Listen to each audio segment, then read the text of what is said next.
Jason, thanks. Well, after almost a month of questions, a man has faced a judge for the first time connected to that deadly mass shooting in Birmingham's 5 Points South. We have live TV coverage for you. WVTM 13's Lisa Crane kicking us off tonight from where it all happened. Lisa.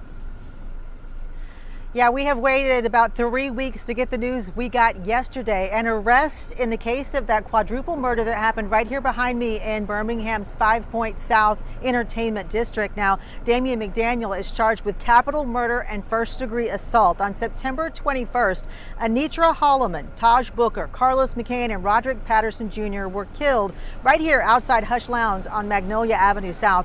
17 others were injured. Now, at the time, detectives said they did not think this was a random shooting, and more than a dozen people were caught in the crossfire. Now, police announced that McDaniel is a suspect in multiple other homicide investigations. He's charged with intentional murder in the death of DeAntronette Brown last month. She was found shot to death at the 604 Bar and Lounge on 9th Street North. Now, at the time, police called it a targeted shooting. That was just 2 days before the mass shooting here in 5 Points South. Now, he's also one of 4 charged in a deadly shooting last month in South Eastlake.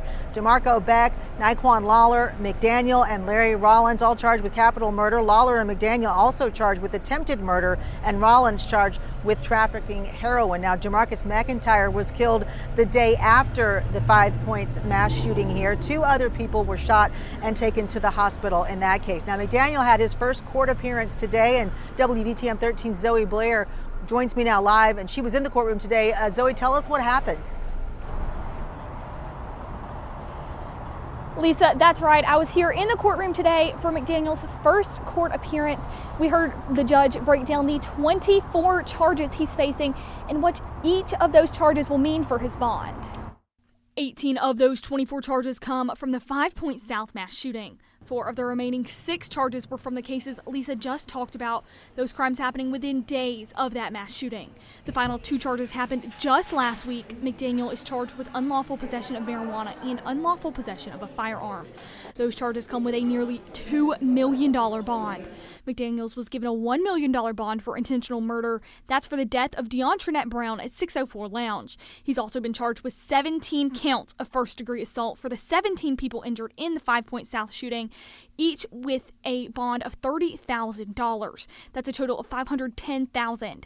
McDaniel faces 3 counts of attempted murder at a bond of $60,000 each. That's for the shooting in Eastlake, adding $180,000 to that total bond. Last week's marijuana possession adds $10,000 to that total. The $15,000 bond for the firearm possession charge brings the grand total to $1,715,000. Now, even if he were able to pay that bond, he would still be in jail. That's because of those 2 capital murder charges where he will not receive bond in those cases. Today, the judge also scheduled his next court appearance. That will be December 9th at 1:30 p.m. Live in Birmingham, Zoe Blair, WVTM 13. All right, Zoe, thank you very much. Now, police have made a point to say that this investigation into this mass shooting is ongoing, but business owners here say they are relieved just to hear news of at least 1 arrest in this case. Now, many were worried that that level of violence in the entertainment district here would hurt Southside's image and impact their business. Ace Graham, who owns Alchemy 213 just around the corner, says he's proud of the police work done to get to this point and is hopeful everything can now return to normal. It was an isolated incident in 5 Points. I think that anyone that's frequent in 5 Points on a day-to-day basis, they know that this is a safe place to be. They know that this is a place that has a bunch of diversity, and it's just an isolated incident on a targeted situation that doesn't define 5 Points.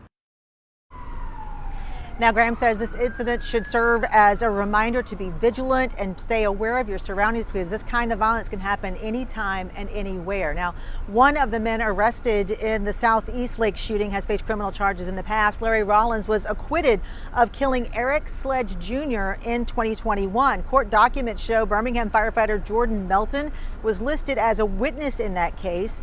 Jordan was shot and killed. Melton was shot and killed at his fire station more than a year ago. Now, Birmingham police have not confirmed a possible connection between Rollins and Melton's death.